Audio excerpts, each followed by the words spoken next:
26th meeting of the Christiansburg Town Council to order. We're going to, as we always do, take a moment of reflection, and I hope that some of you here will keep retired Fire Chief Jimmy Epperly and his family in your prayers. Jimmy only served about 58 years with the fire department. So, but anyway, if you would remember Jimmy and others in your prayers, thank you.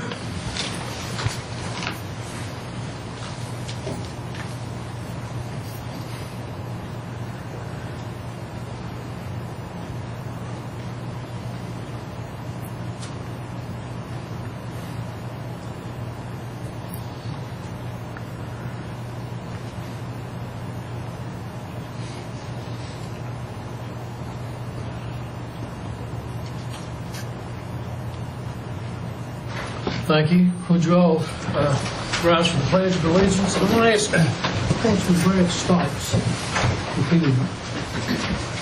I pledge allegiance to the flag of the United States of America and to the republic for which it stands, one nation, under God, indivisible, with liberty and justice for all. Thank you. Are there any adjustments to the agenda? Hearing none, we'll go into public hearings. We have one public hearing scheduled for tonight.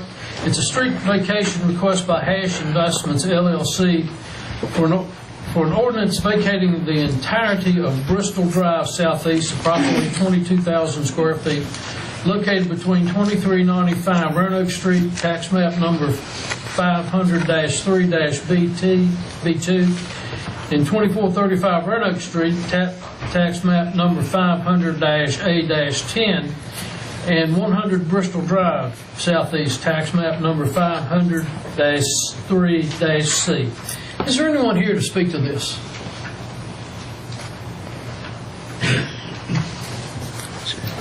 Mr. Rutledge? Mr. Mayor, council members, my name is Tom Rutledge, project manager with Hash Investments, and I'm here if y'all have any questions this evening. Basically, we're just asking to vacate Bristol Drive right-of-way, as my owners have acquired the last piece of property that they didn't own on both sides of that street.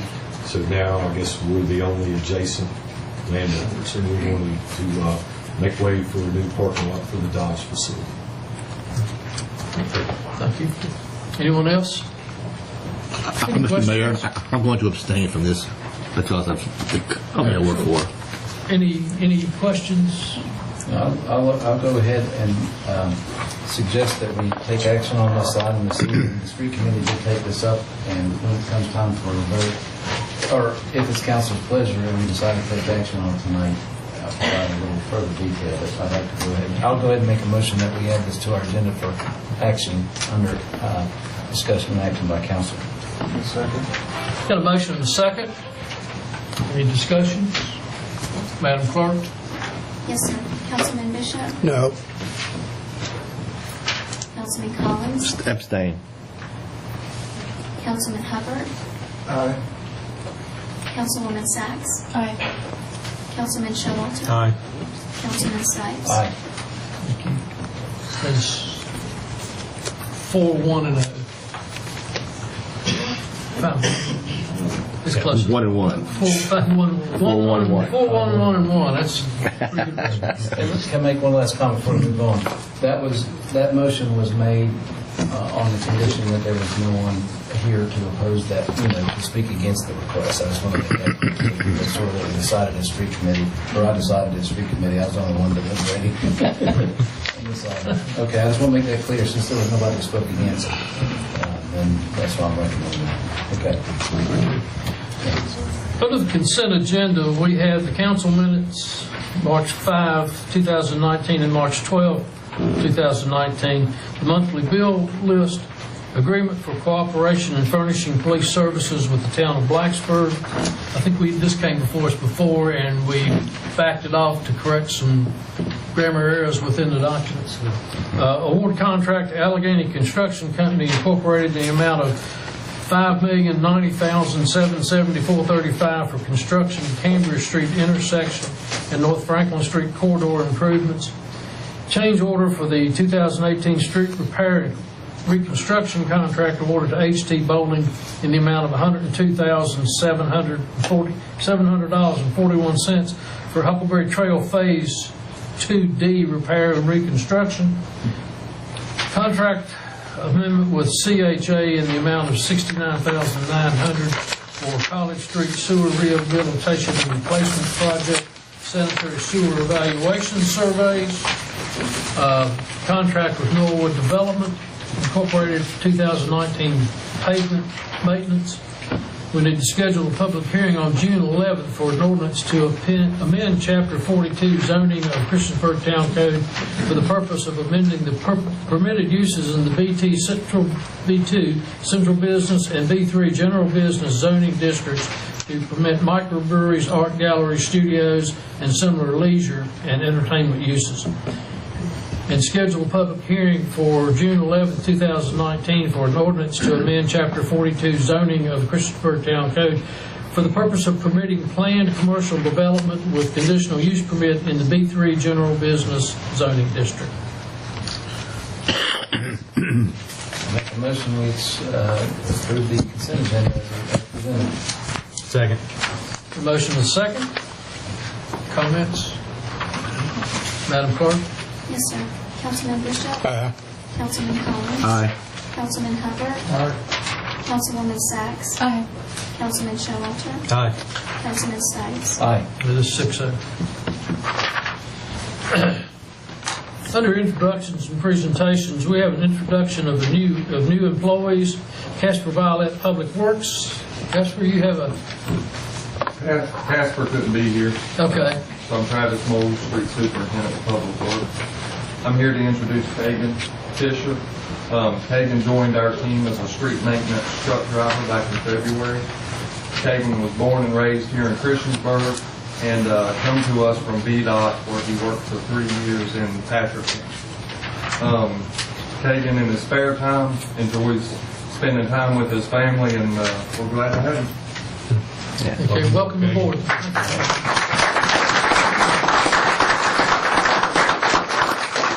Next, we have Montgomery County Board of Supervisors Representative Chris Tuck to provide an update on Montgomery County. Ladies and gentlemen, I've got a handout for you, and a PowerPoint presentation. I'll let you hand those out, and I've got some extra copies as well. This evening, I'm here as representative of District B, and this will be the last time that I'll be coming before the town council. It has always been a great honor, and I greatly appreciate y'all allowing me over these last 7, and will be this, I guess, is the 8th year, to kind of give you my perspective of what's going on with the county. I am no longer the chair, but I am joined with the chair and vice chair. They're here with me this evening, and I greatly appreciate their presence. But I want y'all to know that I'm here speaking on behalf of myself, not on behalf of the entire county. I want to try to give you an update as we go through our budget process. First, the 2020 proposed budget. Montgomery County's proposed budget is over $200 million. That's a staggering amount of money. I still can't believe for the last 7 years and going on 8 that folks in District B trusted me with making decisions regarding $200 million. But what we're looking at, the proposed budget, would be keeping the tax rate the same at 89 cents. We do have to advertise that as a tax increase, as you may well know. I think y'all may have to go through the exact same process. But this is the proposed budget from the county administrator. Where does it go? Well, 61% goes to the operating funds of our schools.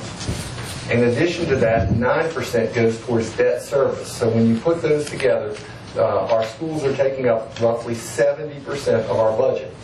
That's something I'm proud of. We're able to do that, and one of the reasons that we're able to do that is because we have folks who volunteer with fire and rescue. And I tell you what, if all we have to do is look down Roanoke County, we would be looking at a 17-cent tax increase if we had paid fire and rescue throughout the county. And so I would be remiss if I didn't thank them and the over 12,000 calls that they responded to last year. So as far as the proposed budget, and you know, my eyes are not as good as they used to be even with glasses, so I'm going to have to look down a little bit. But from the county and the government functions, where does it go? The majority of it is going into public safety. And that's, we're talking about our jails and as well as our sheriff's department. But we also have numerous other departments that we have to fund. And sometimes you might forget about those. Out of those, we have 12 county departments, the 5 constitutional officers, 3 agencies under separate boards, 4 court functions, 5 rescue squads, 5 fire departments, and 44 outside agencies. Now, we've got about $7.6 million of new funds based on if we keep the tax rate the same. And as I said before, it's my intent to vote to do that. We voted to advertise that rate, but we could vote for a lower amount. We just can't vote for a higher amount without re-advertising. Proposed budgets for our schools. And I want you to look at that graph. Every single year, you have seen a marked increase in funding that we have provided here in Montgomery County for our schools. And this year is no exception. Right now, the increase that's being proposed by our county administrators is a 6.25% increase in operations. That's hiring teachers, that's teacher raises and the like across the board. In addition, he proposed setting aside an additional 1.5 cents for future capital. We've got a lot of growth here in Montgomery County. We've got a lot of folks who are coming to our area. And we have been setting aside 2 cents previously. This would be an increase, a 75% increase in what we're doing. I want to give you an idea, and again, this is without debt service, and Montgomery County is the red line that is going up there. And you'll notice, as far as local funding dollars, in the New River Valley and any of the adjoining, and including the city of Salem, our local funding dollars is top, and this has been verified by the Virginia Department of Education. It's on their website.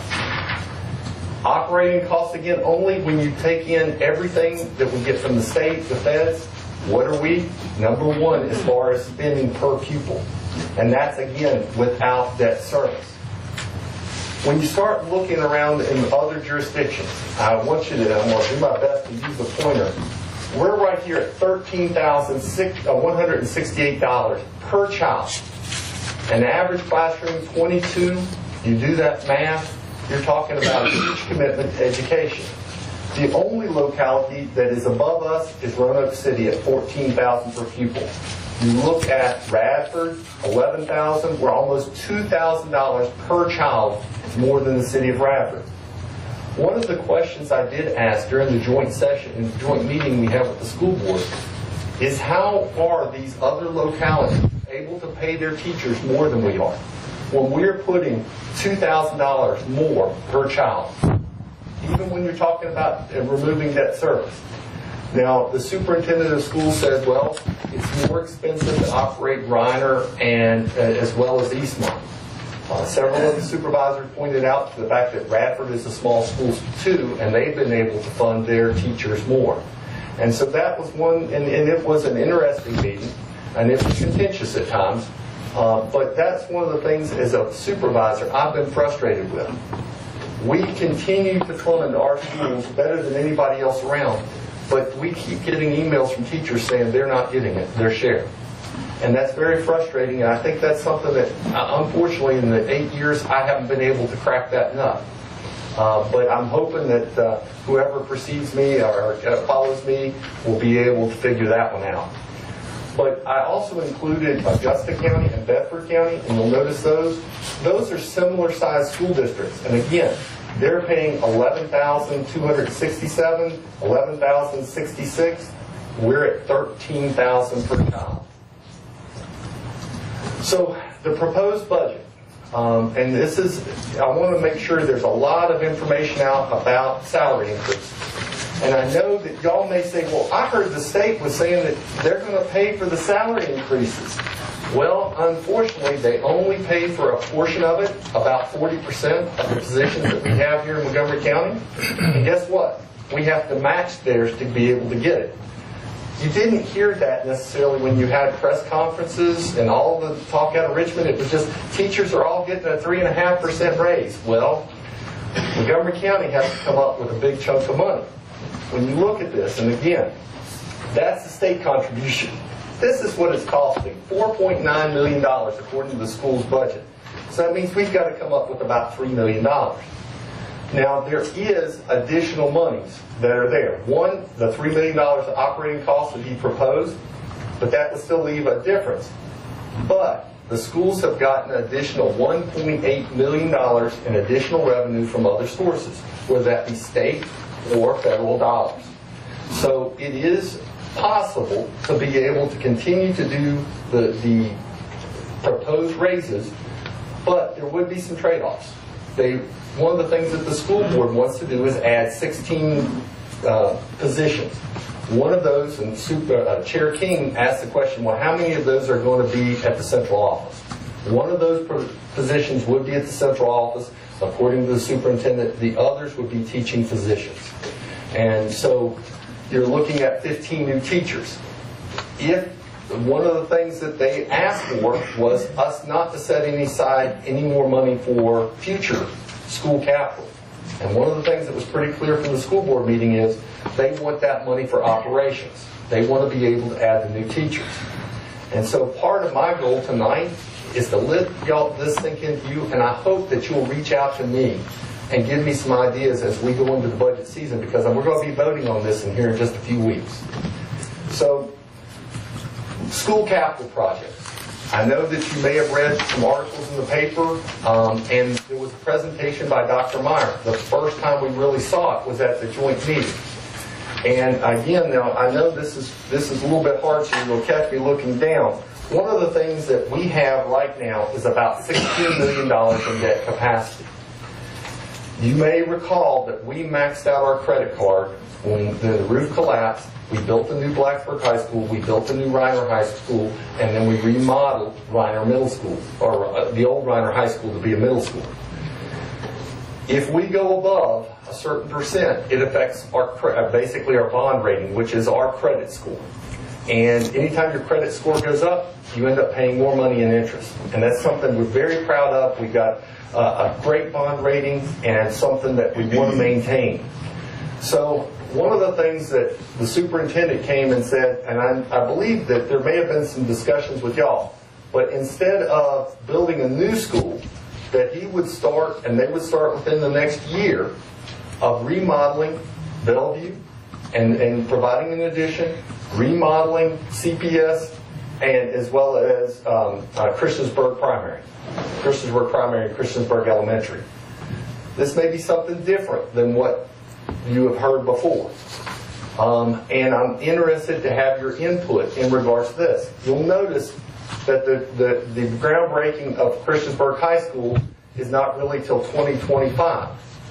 I know that we've done some ball fields and done that on a cash basis, but this is putting off the expansion and renovations of Christiansburg High School, but it is addressing the elementary schools. One of the things I brought up at the joint meeting was, I think reasonable people can disagree. I looked at it as every single kid is going to be going to other high schools, and they're going to see that they've kind of got a second-class high school at Christiansburg High School right now. At the same time, some folks pointed out there's some security issues at some of our elementary schools. And addressing these elementary schools, that may be the priority. And again, I'm hoping that you will reach out to me and provide me some input on how you would like to see me vote in regards to these issues that are going to be coming up before us. So that gives you an idea, and then you'll see that they're proposing way down the line upgrading Harding Avenue Elementary School, Margaret Beeks, and Gilbert Linkus. It does still leave some abilities for the county to be able to borrow money, but it is incredibly limited. Under our proposed budget, we are trying to set aside some money for capital, and that's what's shown in this line here. Okay? Now, I know that there's been a lot of talk about overcrowding in the Christiansburg Strand. if you look back at the March 20th meeting in 2017, you'll see that the high school capacity was over or right at 1,000 people.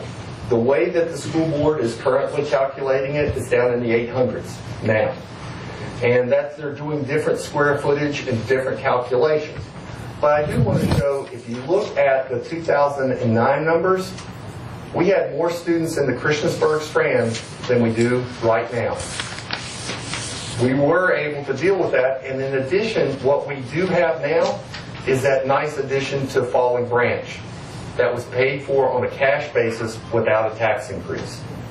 So there are some needs. If you've been to Christiansburg High School, you've seen it needs to be upgraded. It is a second-class high school compared to the other basically brand new high schools in Montgomery County. We need to address it. If you've been up to Christiansburg Primary, Christiansburg Elementary, or out of Bellevue, you see that we've got some needs, and they need to be addressed. And so, at the same time, sometimes when you hear about things, you hear a crisis used, those type of that type of language. Well, when you had more kids in 2009 than you do now, I think we've got some urgent needs. I don't know it rises to the level of what I would consider to be a crisis. Before I move off this, one of the things that was discussed during that joint meeting, and you may have even got phone calls, the school board was talking about redistricting. One of the things that they made clear was they had, at least I interpreted, they were dropping the idea of shipping kids on 81 off of Mud Pike all the way down to Falling Branch. Rather, that the school board is looking at using the homes across from the stockyard and up in Sherwood Forest and behind the government center, and adding those kids into Falling Branch rather than sending kids from Mud Pike. And that's something I support. I was getting emails from folks in Sherwood Forest and Prince Mountain saying, please put us in Falling Branch. We don't understand why. And I was getting the same type of emails from folks out of Mud Pike saying, we don't want to go out to Falling Branch. So this is a reasonable accommodation and something I support the school board on. They're trying to get kids out of mobile units, and this is one way of doing it. And to me, it makes a lot more sense to have somebody coming out of Craig's Mountain and taking that left and going out to the Falling Branch than it does putting kids on a bus out on 81. Debt capacity, and this is one of the things in the slide that I presented. I wanted to show you, if we started right now, again, we're at 16 million. The process could start on Christiansburg High School. We can borrow 70 million, it's capped out at about 2023. But you would remember there is an addition that has to be built to Christiansburg High School. The kids will be moved over into the addition. Then the renovation will take place in the older sections. So we could do it by a step-by-step process, and I believe that we could be moving into Christiansburg High School on this schedule by 2023, at the end of 2023. But again, that's a decision you're talking about. You would have to push off the renovations to the elementary schools, and you'll notice that the schools are no longer talking about a brand new elementary school. It's renovations and expansions of existing elementary schools. Okay? The idea of building a new Bellevue or a new school out on 114 has been scrapped by the school board. At least I did not hear anybody proposing that at that joint meeting. County capital projects.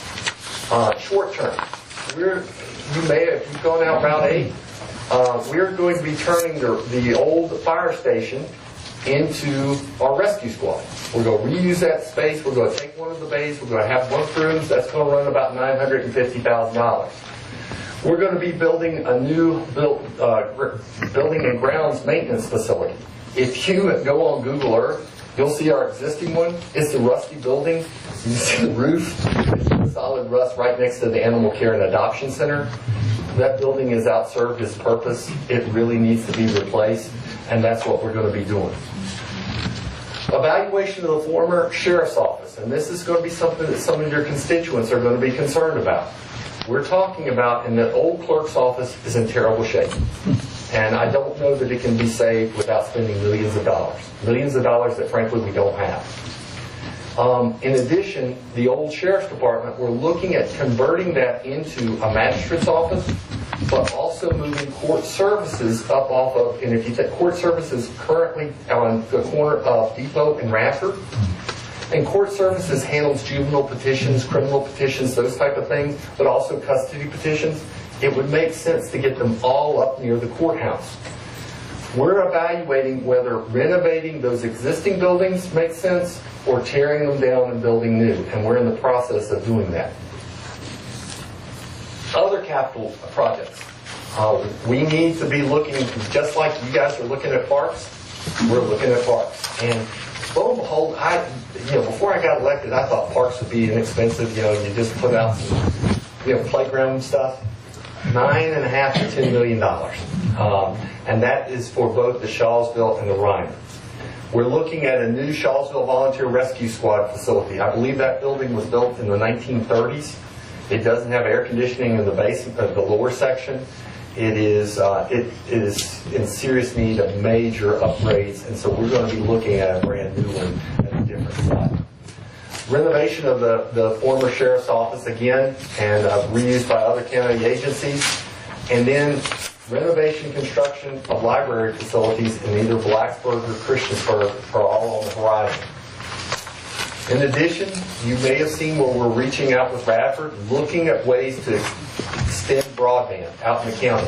And I know that y'all got some pretty good services here in the town limits, but once you get outside the two towns, there is some severe issues with internet. And when you're trying to get folks to move into certain areas, if you don't have internet, they don't want to move. But also, some of our poorest citizens live in those areas. And when those kids get sent home with those Chromebooks, they need to be able to do their homework. And so we've got to try to expand it into those rural areas. Well, also, as you know, we bought some land over here just outside Christiansburg, which has become part of Christiansburg, at Falling Branch, and we need to start looking at how we're going to develop that, and we hope to work with you together. That's my presentation. But I told Steve, I'm here as usual, and I'm ready to answer any questions that any council members may have, and the mayor. I have one question.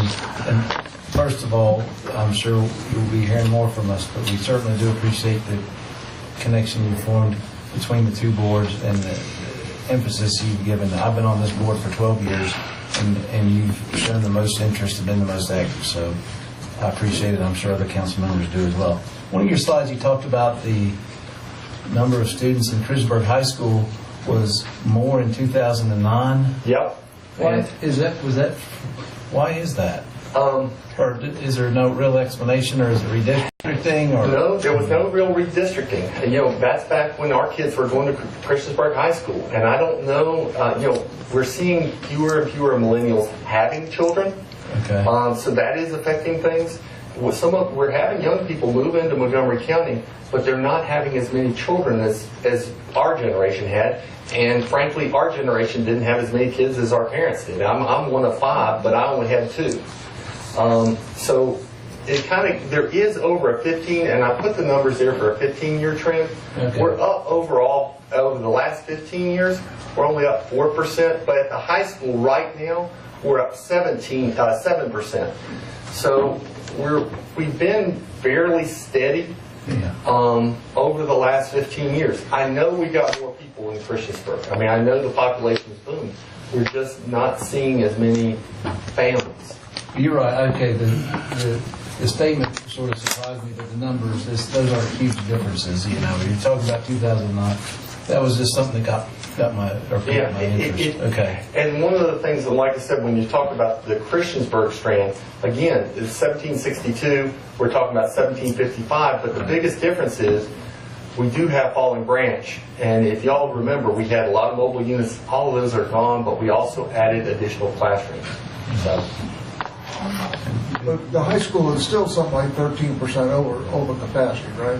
Well, you're looking at new numbers. Back in 2017, it was actually under capacity, but Dr. Meyer has a new formula, and when he's looking at that has dropped it down. I can't remember, it's in the 800s, which puts it over capacity. And I can't remember the exact percentages, but the new numbers that they're coming up with, he indicated that there's different ways of learning spaces now, And obviously the school hasn't shrunk. I know we've gotten a lot of rain, but it hasn't shrunk. But that's their new way of calculating classroom spaces. If you can close the doors when everyone's inside, then it's fast enough. I understand, and that's, I think if you look back at the videos back on March the 20th, I think Supervisor Shepard was pointing out the fact to the superintendent that we were actually under capacity at Christiansburg High School. Under those numbers, we're still under capacity. Under the new numbers, we're above capacity.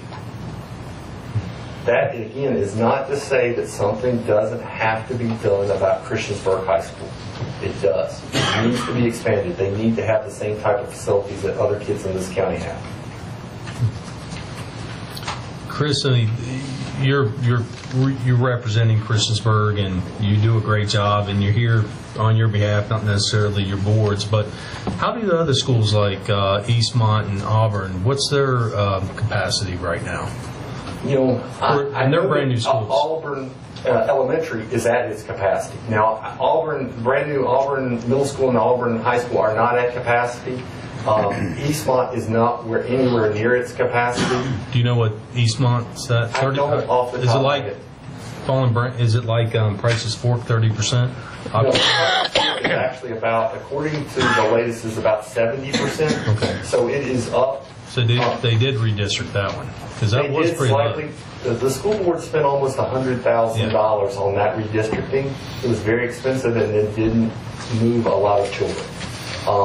And so I want to say that basically the only move they made was the kids out of Merrimack. Ended up going to the new Price's Fork.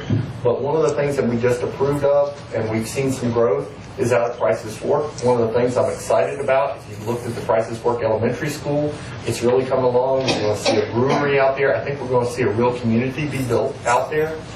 We're also seeing that it's being, third lane is being added. We had a lot of accidents in that section through Price's Fork, and we did that with a joint venture with the state. And they basic dollar for dollar, and then the developer did kick in some money as well.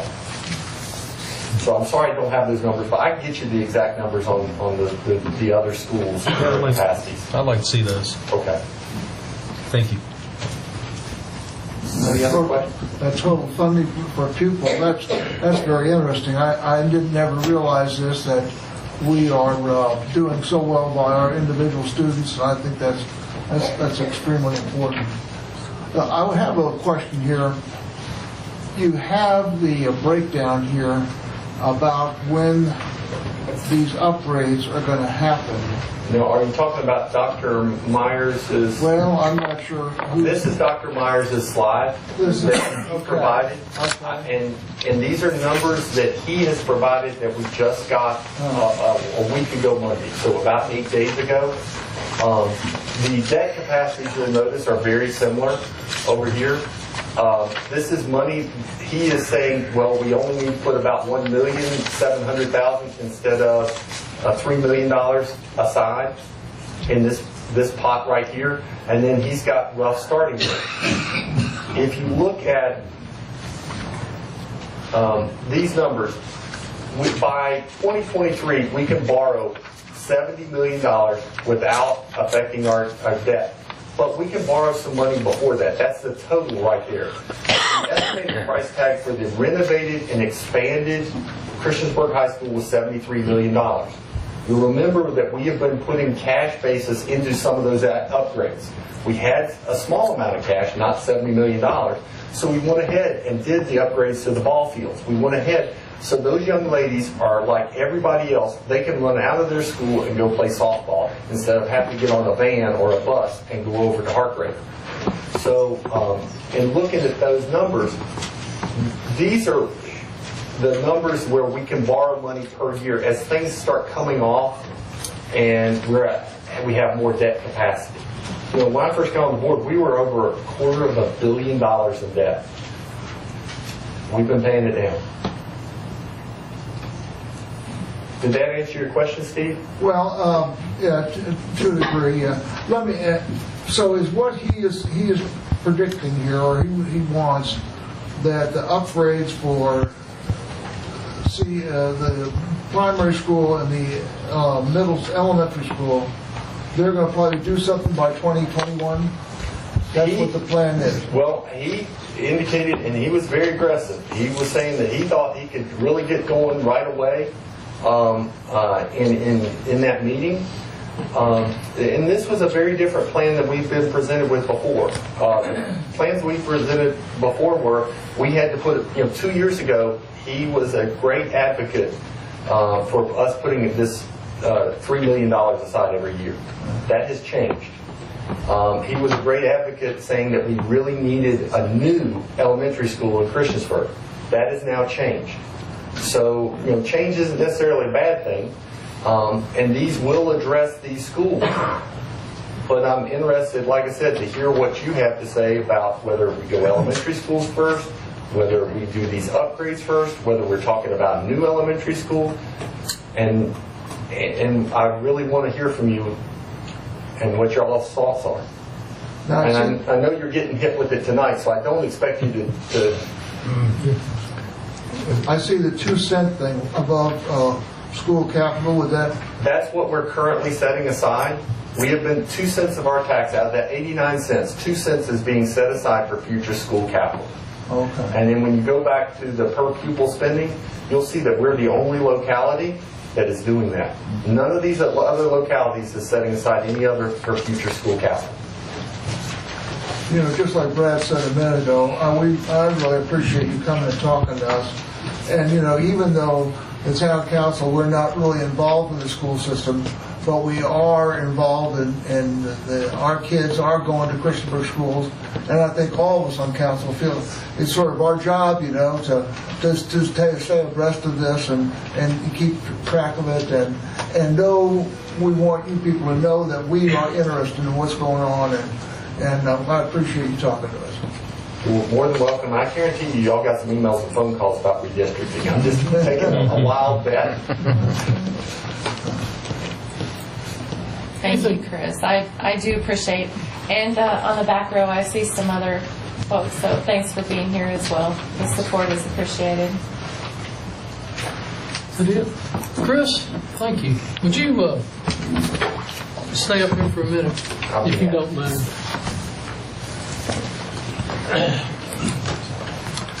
We haven't had a Mutt and Jeff photo for a while, so I'll go get it right now, don't you reckon? Chris, on January the 8th, council voted this recognition. It's recognition of Chris Tuck for his service as chair of the Montgomery County Board of Supervisors. Whereas Chris Tuck has served on the Montgomery County Board of Supervisors since 2012 and is serving his second term.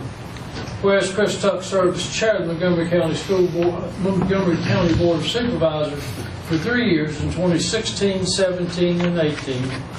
Whereas during his time as board chair, Chris Tuck oversaw impressive growth in the county, served on several regional boards and commissions, and was a strong leader for not only the board, but the entire community.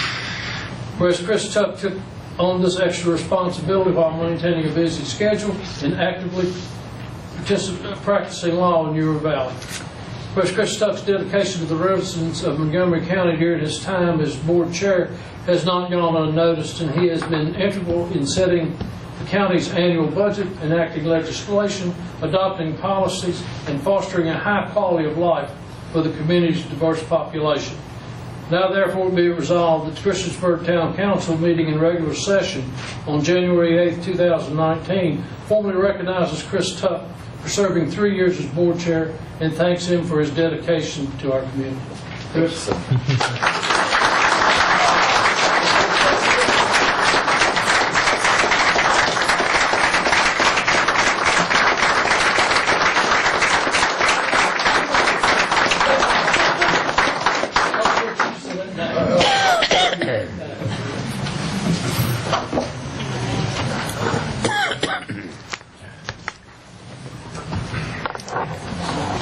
Chris, I have enjoyed our time together as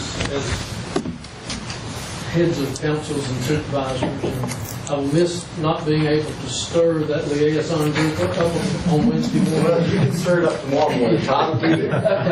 But I do want to say one thing I got a letter from the mayor thanking me for the service, and I was going to get that framed because I was very thrilled to be getting it. This is a great honor, and I just want to thank all of you, and especially the mayor. Thank y'all. Thanks, buddy.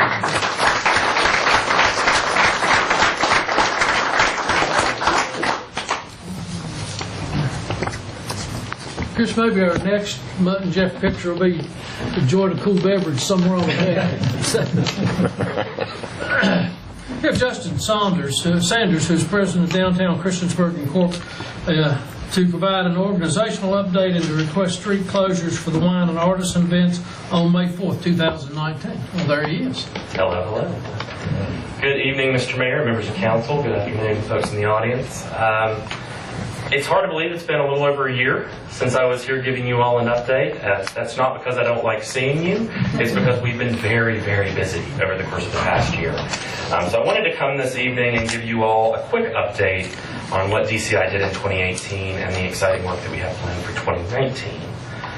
So for the folks in the audience who may not know me, I'm Justin Sanders, president of Downtown Christiansburg. I've been in that position for a little over 2 years now, and I'm going to be introducing some other members of our board that are here in just a moment. But a quick overview of our vision for Downtown Christiansburg, and that is to establish Downtown Christiansburg as a destination, an economically viable central business district, and a vibrant center for culture and community. And that word vibrant, you're going to hear me talk a lot about this evening, because we know we don't have a vacancy problem in Christiansburg, we have a vibrancy problem. And our organization and many others who we partner with are working to try to change that in our downtown.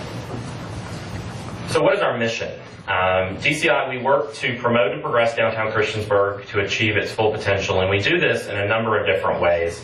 Public advocacy, sustainable community and government partnerships, and dynamic programming and events. And I think it's very clear that we've mastered this idea of putting on good events. And we're very proud of that. We're very proud of the events that we do downtown, but we are so much more. And hopefully this evening you'll see a little bit more about that work in addition to these great events that we put on in downtown. And really the way that we pin up all of this work that we do to support our mission and support our vision is through partnerships. And we want those partnerships to enhance Montgomery County and Christiansburg for its residents, for its business owners, and for those who visit our community. So who are we? I'm the guy you see a lot, but there are a number of people that work behind the scenes to ensure that our work happens, that our work is high quality. So I wanted to recognize those individuals. We do have Ellie Travis, if you mind standing, Ellie. Ellie Travis is our vice president. She's been in that role for a little over a year now. Ellie started out as a curious volunteer, and I grabbed hold of her very quickly and made sure that she had a role in this organization. Ann Sandbrook, who you all might know, works on the Town Planning Commission as our secretary and is responsible for ensuring that all of our meeting minutes are collected. She also keeps track of our volunteer service hours, which I'll get into a little bit later. Wendy J. Wendy is our treasurer. And then David Franishich, who you all know, founding director of the organization and still board member with us. David's had to take a step back in the past few years because of other commitments, but we still value his counsel and are glad to have him on board. And two new members to our team over the course of the past few months are Matthew Clemens and Sean Daly, and Sean's here, so Sean, would you mind standing? Sean and Matthew have come on board with us to help with our outward communication. So you're going to be seeing a lot more from the DCI website, our Facebook feed, and the hopeful rebirth of our newsletter. So keep your eyes peeled for that, thanks to Matt and Sean. So we aren't just people who care about downtown. We aren't just committed citizens. We are members of this community who feel that our professional lives influence our volunteer work. So we have a great deal of expertise that's represented in the volunteers and the board members that we have with DCI. Our board works in the fields of engineering, architecture, design, community development, economic development, education, finance and accounting, graphic design, real estate, and urban planning. That's a huge resource to this community through our nonprofit. So we are very, very proud of the people that we have brought into the fold over the past few years. And I think you will see, as you see the vision that we have for the coming year and the work that we've done in the past year, how those areas of expertise have really made the organization stand out and move in a completely new direction. And then we have an amazing group of volunteers that are committed to service. Again, we are an all-volunteer organization. No members of our board, no members of our volunteer community receive any sort of compensation. We're doing all this work after 5 o'clock, on the weekends, on holidays, and taking time away from our families to ensure that downtown Christiansburg continues to thrive and grow. And I think that's very, very important, because at the end of the day, our motivation is to see the betterment of this community. And hopefully, in everything that we say, everything that we do in all of our events, that is at the forefront, that we genuinely care about this community and want it to be a better place. And in that spirit, our board gave over 1,200 hours of service last year. And that's what we tracked. And we're getting much better this year about tracking our service, all of those meetings that we attend, all of those community input sessions that we are a part of, to ensure that we are truly capturing the work that our board is doing, but then again capturing the work that our volunteers are doing, because they added another 500 hours of service last year to this community. So I'm talking about all these great things that we did in 2018, so let me list them off for you.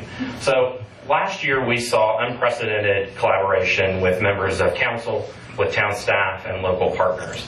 And I just want to give a moment of kudos to your staff here with the town of Christiansburg, because every time we come with a question, we are met with not only professionalism, but an overwhelming urge to assist us and answer those questions. And I want to recognize a few of those individuals. So Andrew Warren, your assistant town manager, has been a great voice to assist us over the course of the past year. And as he transitioned into his new role, we see less and less of Andrew, which we're very sad about. But Andrew is always at our events showing his support, so I wanted to make sure that he gets some recognition. Randy Wingfield, your town manager, has always been a supporter of DCI even before I came on board the organization. Casey Jenkins, special events coordinator for the town, has been instrumental in helping us through this process, and as rules and regulations have changed, Casey has been guiding us through that process to ensure that we are staying on track and in compliance with the town. And your public relations team, Anika and Melissa, have been amazing in helping us to promote our events, but also how to navigate this tricky water of partnership. Your staff is very plugged in to the community. They're parts of churches and they're parts of other organizations, and they have been very helpful in helping us make those connections so that our partnership network can grow. So I just want to thank them. Thank your public works, your police, and your fire departments, rescue. Everybody always goes above and beyond. So you guys, as a council and as citizens of this fine town, have great people that are working for you. So I just wanted to make sure that that point was reiterated. We did a very, very exciting thing in 2018. We were lucky enough to work with the Virginia Tech Office of Economic Development graduate students to do a far-reaching visioning process for Downtown Christiansburg Incorporated and for downtown. And this really was sort of an eye-opening experience for us, because it helped us realize that the vision that we as a board, that we as an organization have for Christiansburg is shared by a vast majority of the people who live in this town. And we knew that through the surveys that we did, through the public input meetings that we undertook. And we saw that the work that we were doing was valued, and the work that we were doing, people wanted to see that go on and be more meaningful. So what that process has done for us is it's helped us really reposition the organization to focus on those key points that the community wants to see DCI working on in the coming years. We worked, again, as I've said many times, on those partnerships, and we've really found new ways that we can collaborate with downtown business owners, with other local organizations, and we're very, very excited about the fruits of that labor that I'll discuss here in a bit. We also were able to work with the town to apply for an ARC grant through the Virginia Main Street program and the National Main Street Center. That program was to support downtown businesses and entrepreneurship. Unfortunately, that was a very competitive process, and we weren't selected as a grant recipient for that program, but that has opened the door for us to collaborate on the town with other grant opportunities that will bring new and important focus into our business community. We secured our 501c3 nonprofit status, and then we were recognized along with the town as a commercial district affiliate of the Virginia Main Street program. And what that has done for the town specifically is open the town up to a pool of expertise available through Virginia Main Street that other communities just don't have access to. So a huge, huge kudos to the planning staff and to town staff who made sure that that application was submitted. And we were lucky enough to work with representatives from Virginia Main Street last year, talking about ways that we can collaborate in the future and really move Christiansburg forward. We obviously had a full calendar last year of free community events where over 14,000 people participated in our programming. We grew our sponsorship program and identified new donors and areas of support. We, again, worked on those relationships with our downtown business and property owners, and this is really an area that we want to continue to build on in 2019, and I'll talk a little bit about that in a moment. And then we participated in the preliminary meetings of the Christiansburg Arts Council, and we hope to see that program continue forward.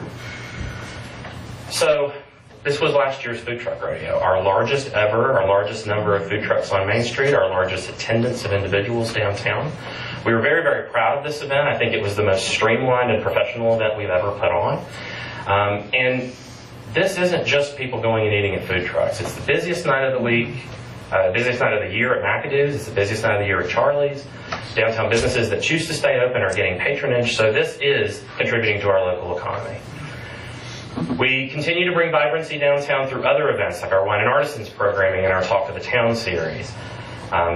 Probably not the best example of our Talk of the Town series that we try to collaborate with the market. People were just too busy shopping at the farmers market to pay us any attention. So I think that is a great, great thing to say about the farmers market. But it also helps us really just get our name out there. And really what we look at as an organization in terms of impact is if we get some brand visibility, if we get our name out there, people understand a little bit more about what we do, even if nobody walks through the door, even if no one gives a contribution, we've made it a good day. And then a very dark picture of our largest ever movie in the park, 300 people in downtown Park for The Greatest Showman. This is a free event that we provide to the community, free popcorn, free movie night, and we find that a lot of families, particularly large families that are feeling that Christiansburg strand, are coming to this event because they're looking for something free and fun to do on a Friday night in the summer. We also reinvigorated our efforts with Small Business Saturday. We worked with the National Main Street Center to bring in promotional materials so that we could promote our downtown businesses on the Saturday after Black Friday. And I know many of our businesses were sporting their items and hopefully got a lot of foot traffic in the door that day. We're going to continue to work with our downtown business community to do more events on Small Business Saturday this year. And our list of partnerships just continues to grow, but a few of note here. We've really worked a lot with other nonprofit organizations that are located here in the downtown footprint, particularly the Montgomery Museum of Art and History. We've found exciting new partnerships in 2019 with them, with Great Road on Main, our event venue downtown, which just continues to flourish and thrive. Working with Montgomery County Tourism to really promote Christiansburg as a destination, our friends at the Regional Commission, the Virginia Main Street Program, and the Friends of Southwest Virginia, this organization that seems very far-flung away in Abingdon, but they are driving people here to Montgomery County and to Christiansburg. So we've been working on that partnership and have brought more events from Friends of Southwest Virginia into the downtown commercial core. So what we've continued to work on and what we will work on in 2019 and 2020 is capacity building for the organization. This downtown visioning study really showed us that in order to be more effective, we have to grow, and we have to grow across the board, not only in our funding, but in the size of our volunteer support and membership. So we're working on ways to develop a membership program for the organization to bring more people to the table and increase that conversation. The strategic planning that has been started based on the BTOED recommendations is something we really look to continue, and our hope is to bring in a professional facilitator to give us a long-range plan on how the organization can grow and grow in a sustainable way. We've restructured our board and committee structure to better model a Virginia Main Street community in the hopes that in the future we might ultimately become a Virginia Main Street and be able to have access to funding and resources through that program. Again, partnering with other organizations and looking at diversifying our funding sources are all ways that we are going to be building capacity. What you all been waiting for, the events calendar for 2019. So our Wine and Artisans event is back and bigger than ever for 2019. This is our 4th year of Wine and Artisans, but our 3rd year in this new iteration where we'll be growing the footprint off Hickok Street and utilizing some of College Street as well. We want to show that events downtown don't just have to be on Main Street. We can use some of the side streets and really make those footprints really meaningful. The Downtown Movie Series, you'll notice a name change there. We have identified a need to bring our programming more into the heart of downtown, so we're exploring the feasibility now of bringing our movie series onto the streets of downtown as opposed to in Downtown Park. And we're exploring that partnership and looking at logistics, but our dates are set for June 21st, July 19th, and August 23rd. The food truck rodeo, a little earlier this year than you would normally see. Again, working with those partnerships and understanding the pressure that downtown events can put on other organizations and town staff, we reached out very early in our planning process to work with town staff to identify the best weekend for staff that food truck rodeo could be held, and that was the date that we came up with. And then our Talk of the Town series, we think was a great series last year. It really helped us to gain some valuable feedback from the community. But we're going to be retooling that series this year with a focus more on downtown business promotion. So think business after hours in the vein of that program. And so we're going to be working very closely with the Montgomery County Chamber of Commerce to identify the best way for that series going forward. So other initiatives that we've launched this year, and again, these are things outside of our traditional sphere of just putting on events. The Spirit of Progress exhibit that's currently mounted at the Montgomery Museum of Art and Culture was sponsored by Downtown Christiansburg to show the community where Christiansburg has been and hopefully where it can go in the future. We were very proud to partner with Sue and her folks at the museum to make sure that exhibit could be mounted, and is going to be up for the next 4 months, I believe. Our Downtown Concert Series is a very, very new event. We just held our first one this past Saturday. I am glad to say we broke even on the event. We didn't lose our shirt. A grand total of a profit of $7.42 on that event when all expenses were taken out. We don't look at this as a moneymaker. We look at this as a friend maker. We are promoting a downtown business, Great Road on Main, as an event venue, getting people into the space, getting people to hear local musicians and local talent, and to support those individuals. So this is a fundraiser for us, not a fundraiser. We've increased our partnership with the town and are looking at new and interesting ways to program the pedestrian portion of Hickok Street. More to come on that partnership. Collaborating with the town and the Regional Commission on another ARC planning grant. We're here every month having those meetings, talking about how we can gauge community input and make sure that the funds that are being applied for are used in the best way to ensure that downtown Christiansburg and all of Christiansburg will grow and prosper.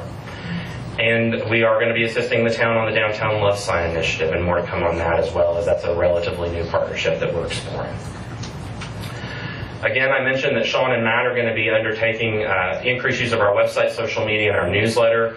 One of those features that you're going to see promoted very prominently is a Downtown Business Spotlight. So look for that first one coming out in April. Sapphire Ballroom will be our featured business for the month of April. We are looking at new and interesting partnerships with our downtown merchants to promote programming that they're already doing as independent business owners, and to really give them a leg up and help promote them.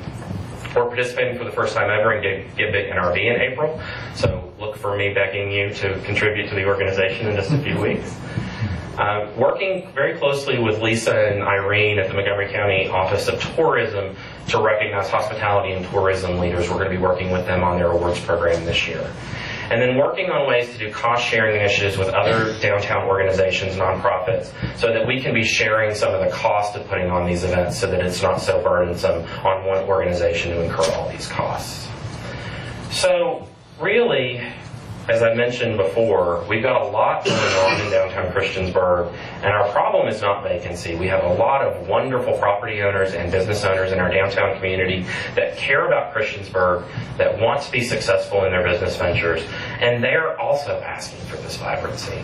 So our charge as an organization has been, how can we ensure that downtown is vibrant outside of doing events? And that really is our charge as we go forward in 2019 and 2020 and in the future, is to ensure that everything that we do as an organization is serving the business community, serving our residents, and serving those who come here and look for an exciting thing to do during the week and on the weekends. So let's continue this partnership that we've established over the past few years and working together to make sure that this beating heart of our community continues to beat. Thank you. Any questions? Well, you guys are great. I mean, you're just flat out great. We appreciate it. And I would like to thank, DCI, Justin and his team, some of those who are here today. I remember Christiansburg, well, I've been here almost my whole life, before DCI showed up on the scene, and they've done a great job. And I'm glad you mentioned vibrant, because I do think it's not a vacancy issue downtown, as we learned from the Alcorns who came, who own several buildings down there. But I remember when DCI first came into our community, and prior to that, the only event we had was the Wilderness Trail Festival. And until Kiwanis took that over, which was just a few years ago, that was sort of a not very fun event to go to when another organization had that. But when DCI took over, you start to see more vibrant events happening downtown. And I hear more community support of my constituents, my neighbors, where I work, people who live in Christiansburg. Thanks to this group, how lucky are we to have DCI in Christiansburg, that they bring this vibrancy to our community. And I appreciate that. Thank you. Thank you, Councilman.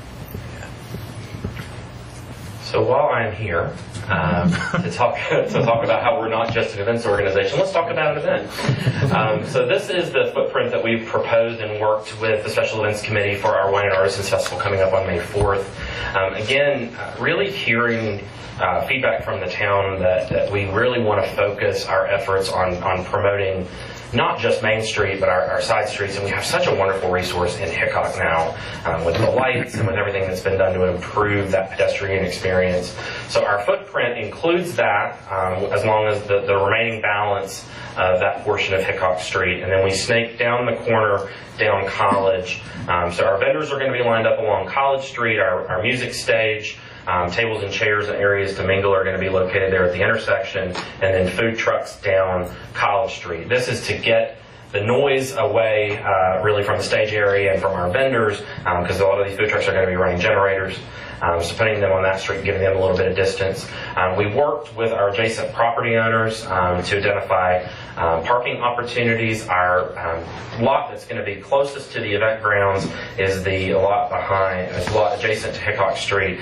We plan to use that for handicapped parking. Again, we try to be very mindful of folks who have different abilities that want to come to our events, so ensuring that they have very close parking is very important to us.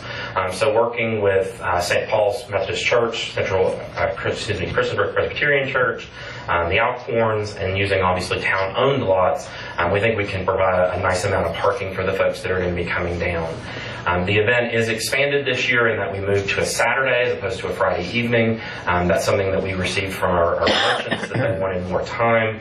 Another increased feature this year to hopefully bring more foot traffic downtown, we're going to be offering, just like we do for our nonprofit partners, any of our downtown businesses that focus on arts and culture will also be able to have a free booth space downtown to promote their efforts in town.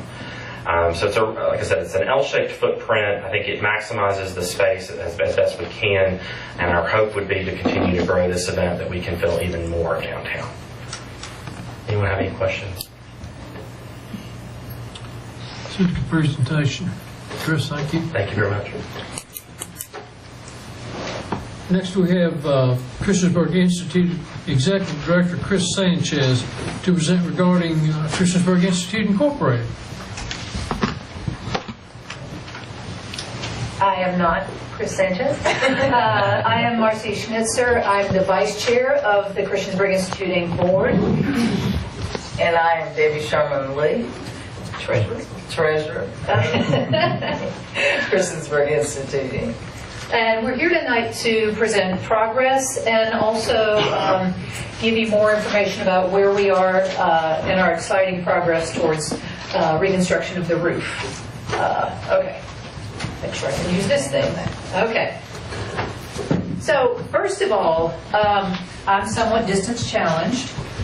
And when people say, 185 acres, I never really knew what that meant. And so this is roughly the footprint of Christiansburg Institute before it was sold at auction, 16 parcels of it. What remains of it today is this little area right here, plus right over here, the principal cemetery. So this is where Edgar A. Long lived and taught. This is the Edgar A. Long building. And this is where he is interred. What you can see in this diagram is also the Christiansburg Recreation Center. I think I'm having too much coffee today. The Food Lion Shopping Center. You see several neighborhoods. I think this is what is that, a Waffle House? Christiansburg High School. And so all of this was once the school. And it's pretty interesting for me to think that through. So this is according to Google Earth anyway. But what we're going to do tonight is actually start big picture and then move more and more down to the nitty-gritty. So just to give you some background on where we've been over the past several years. So in 2000, Congressman Rick Boucher appropriated a grant of $300,000 for Christiansburg Institute. Because the congressman's office itself does not write out checks, that grant was administered through Special Projects Fund from the Department of Housing and Urban Development. Funds received we didn't receive the $300,000 all at once, but it was a drawdown through an account, goodness, I can't see anymore, set up by HUD. It's a line of credit. During that time, monthly budget, there was a budget and expenditures were kept and reviewed by a revitalization committee, which was in operation for 7 years. And then there was a closeout certification completed on July 30th to the Department of Housing and Urban Development, demonstrating that we spent $298,965 spent. Oh, thank you. That's very helpful. Okay. And as a result of that initial investment from Congressman Boucher, we have a number of products that help to make us construction ready today. So we have an environmental study, which the grant was contingent upon actually getting this study done. We have extensive architectural plans from Architectural Associates. We have a topographic survey, and I don't know if any of you were around several years back. There was actually a topographic exhibit that was in the Montgomery County building that essentially was like a wooden representation of what the whole campus looked like. It's fascinating. Also, a site development plan through Amundsen Associates, a site. Let me do this one. A substructural survey, a feasibility study, an engineering study, and then many of you may remember that we put on a temporary roof in anticipation of putting on a structurally sound roof. And so now I'll turn it over to Debbie. Okay, in this picture you'll see what it looks like right now. And we need the roof repaired. We need to do that first, and so we have some initiatives that we have done so far, 2018, 2019, that we have plans for. Okay, funds raised for the roof during 2018 and 2019. The town of Christiansburg, you all, thank you for the $10,000 in 2018. We had a group of 5th graders from Kips Elementary that did a service project, and they raised $400, and it was for the roof. And my cousin and I went over and talked to that group, and they were so excited, and they had some very good initiatives in their project that they wanted to show us. I went to talk to the 100 plus women who care, and ended up being able to get $12,100 from them. And the Secular Society, because they were working with the 100 plus women at the time, gave $5,000. So we had a total of $17,100 from the presentation that I gave to them in January. So the total right now, $27,500 just from this piece is just for the roof. So now we're talking about 2019, 2020. We're hoping that the town of Christiansburg, and you see $75,000, Montgomery County, $75,000. For the first time, we've asked the town of Blacksburg, and that's why Chris is not with us tonight. He's at the town of Blacksburg presenting tonight. So we asked them for $7,500 just for the roof, but he's also asking more for operational costs for them, through them. The African American Heritage Action Fund, that's a request that should come in. Yeah, unfortunately, we heard today. Oh, gee. Yeah. But We're gonna do it again. we'll try again, you know. And then the Ford Motor Corporation Fund, we asked for $120,000. Have we heard? Yeah. Okay. So these are things that we're trying to get partnerships with these different foundations and fundraisers. The Mary Morton Parsons Foundation, $120,000. And all of these, the latter three, are specifically for construction initiatives. And so when we got the notice today from African American Heritage Action Fund, they recommended a couple of additional grants run through, I believe it's the National Park Service, that are in the same vicinity, and we will continue requesting funds. So, this morning we turned in a signed contract to Snyder and Associates, and we've been meeting with Snyder and Associates and our good friend Andrew McCoy, who is in the back, who is Department Chair of Building Construction at Virginia Tech. They, in providing pre-construction services, they are going to work with an engineering service to get exactly like what pieces of the roof need to be done first. That kind of professional piece of it. They'll then develop a scope of services and a budget. And they have said that they will work within our $30,000 and we can get some progress on the roof made. So we're very excited about that.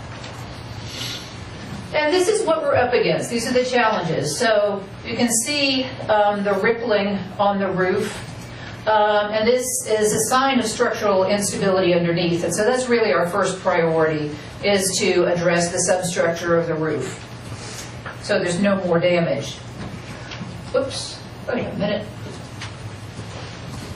Skipped a slide, I don't know why.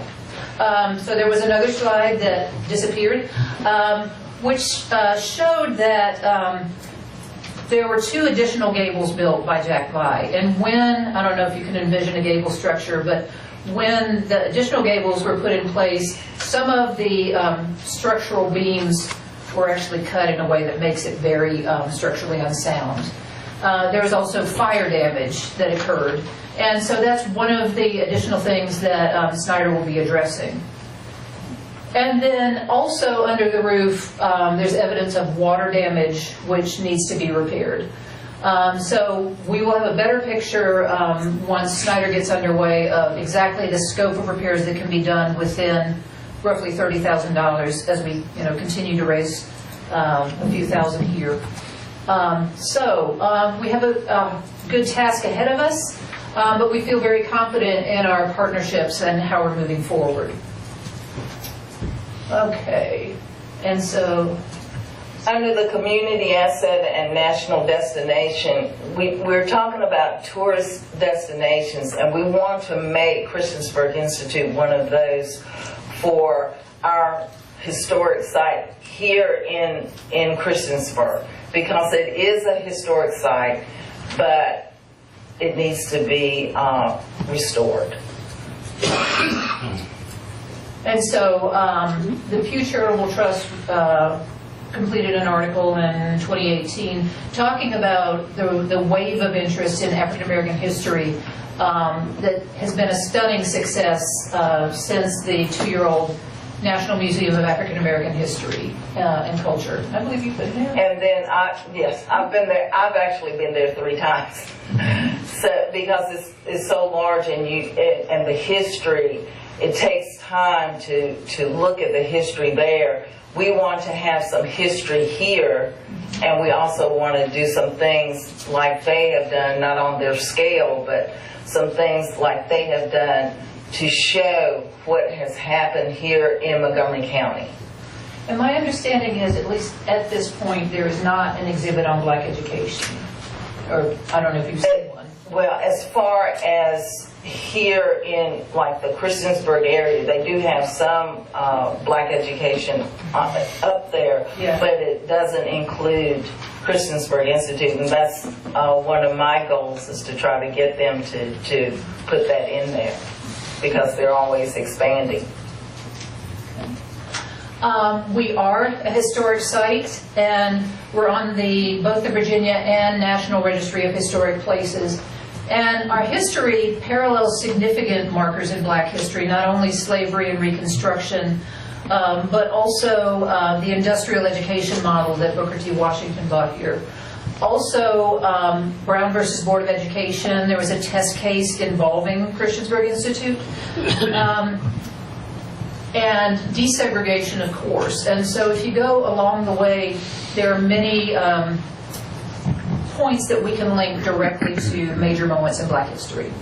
And going towards that, we have a significant number of artifacts, which include photos that you may have seen, books and band uniforms, and we also have a game football. I'm not sure which year it is, but it's pretty cool.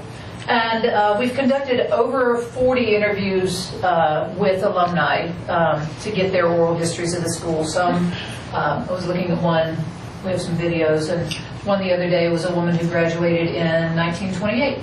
So we're very grateful to have that type of history.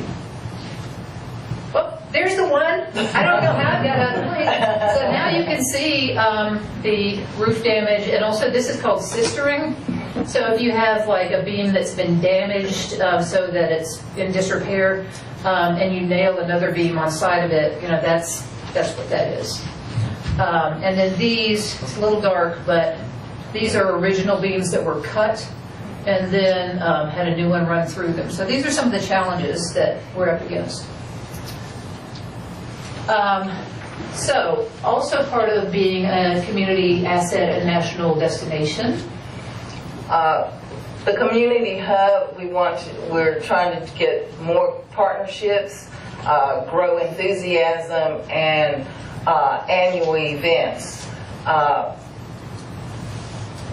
In 2 weeks, we are going to be hosting 740 students from Montgomery County doing a tour with them with 4th graders. So that's going to be very exciting. We're really excited about that. We're going to show them where CI started, like where the 185 acres were, plus the Old Hill School and Shaker Memorial Baptist Church is going to be part of that tour that we're going to do. In fact, Karen here, she is going to be helping with the tour as far as being a speaker at the Old Hill School and Shaker Memorial Baptist Church up on High Street. We have an exhibit at Christiansburg High School. If you haven't seen that exhibit, it is worth going up there to see. I know that Mr. Dobler is interested in people coming to see it. All you have to do is just call and say, I would like to come and see it, just to make sure it's a time that is right for them. But he loves for people to come up and look at the exhibit. It's on the first floor, right outside the cafeteria. There are over 25 books or manuscripts featuring CI specifically about and including one's children's book. Amanda Dehart, who was my cosmetology teacher, she wrote a book, Christiansburg Institute of Proud Heritage. And we know Dan Thorpe wrote one, Facing Freedom. We also have, here's one that is called African American and Cherokee Nurses in Appalachia. And this is a history. In here it has about 8 pages talking about Christiansburg Institute. And your own Henry Showalter is a descendant of the grandfather, Miss Dr. A.M. Showalter, who was he was over the school, over the hospital there. So he helped to keep the hospital, Christiansburg. It was called the Christiansburg Colored Hospital, and so that's where African Americans had to go to the hospital. So Henry is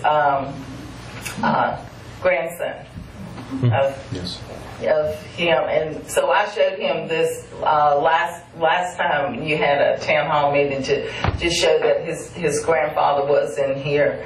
So this is very, very important. Also, not only are there books and there are a couple of run-up times in these 2 particular discovery books. There are articles about Christiansburg Institute. So it is worth looking at. It's worth the history. It's worth looking at this history that we need to get back here in Christiansburg, because it can be a part of the tourism, learning about what's happening right here in Montgomery County.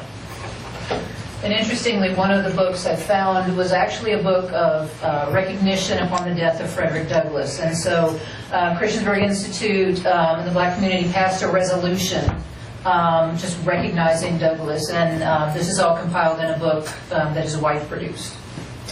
So I don't know if any of you have looked at our Facebook site lately, but we've been sharing a lot of the history that we're not already able to put in a museum on Facebook. We shared a snippet each day in Black History Month, and we've been recognizing women of Christiansburg Institute this month. And these postings have generated followers and likes from across Virginia, nation's capital, 15 states and counting. And so we're finding that people are really interested in, not only figures like Martin Luther King, but people who lived and breathed and went to school. So it's very exciting to us that there really is an audience and strong interest. More than history. At Hampton College, people may go to school. At Christiansburg, the school goes to the people. That quote from Edgar A. Long, one of the principals, is very dear to us because the teachers cared so much for us that they wanted us to do what was right. Once we leave Christiansburg Institute, even though I didn't get to go but 1 year because it was the last year, it was just when you left Christiansburg Institute, you could be an electrician, you could be a masonry person, you could be cosmetologist, barbering, and a lot of the people that have left that graduated from Christiansburg Institute have gone on to do those things. So it's very important that at Christiansburg, the school goes to the people.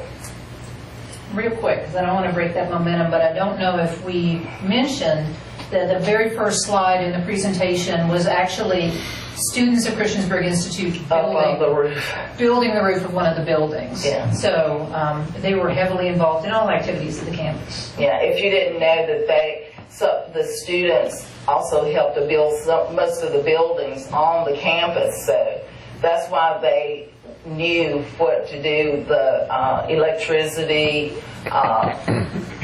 masonry, all of those skills went forward in their lives. Barbering, cosmetology, yes. When you look at this, I look at this, like I said, I only was able to go to Christiansburg Institute for 1 year. I would be at Friends Elementary, which is now the Montgomery County technology building, and I would look down there and go like, I want to be there. I want to go down there. I want to be down there with those people. I can see the students outside, and I'm going like, I want to be down there. I don't want to be up here in elementary school. So I was blessed to go to Christiansburg High School my 8th grade year. Christiansburg Institute my 8th grade year. 65, 66, the last year.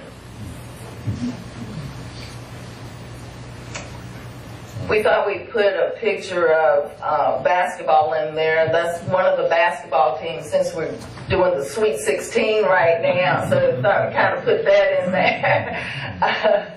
So that was one of the basketball teams, and then they had football.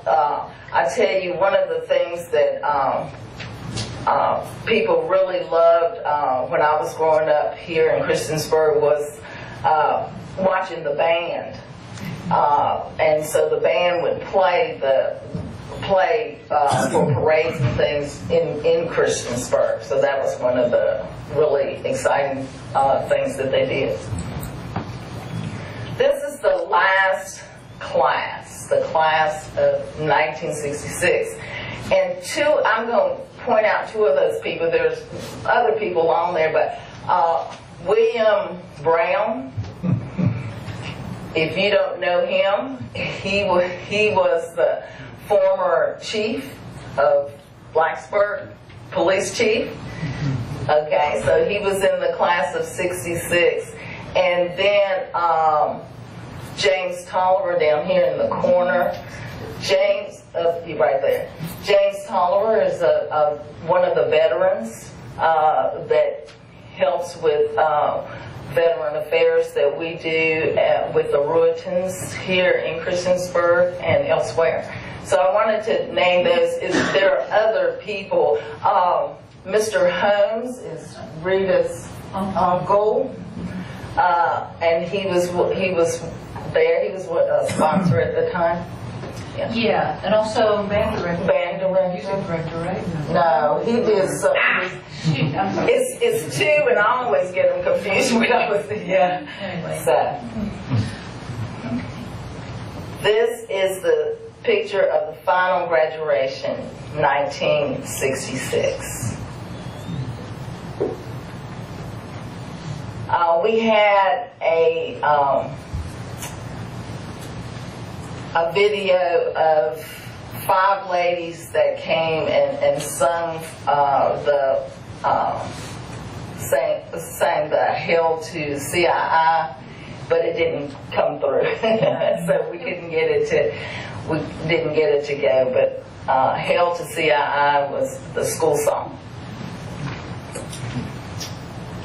Okay, and so we invite you to learn more, and you can get in touch with us through our P.O. box. That's our mailing address.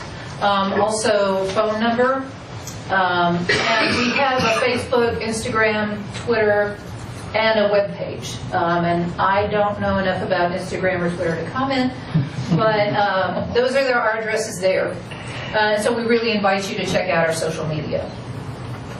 And with that, we welcome any questions you may have.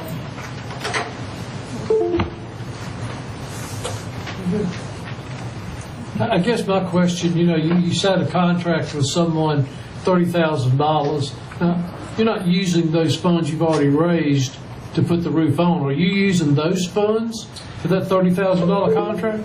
Yes, and we were talked with Snyder and Associates about that. It's obviously not the whole $150,000, but they indicated, like, for example, the Alexander Black House had to do their renovations piecemeal. Not that we really want to do that, but that they can work within that budget to do work under the roof. Andrew, did you have any insights on that? I think part of that is to update the structural situation with the engineers, so to look at that and understand how the structure might have changed over the years since the last structural engineering report was made, which was, I think, in 2015.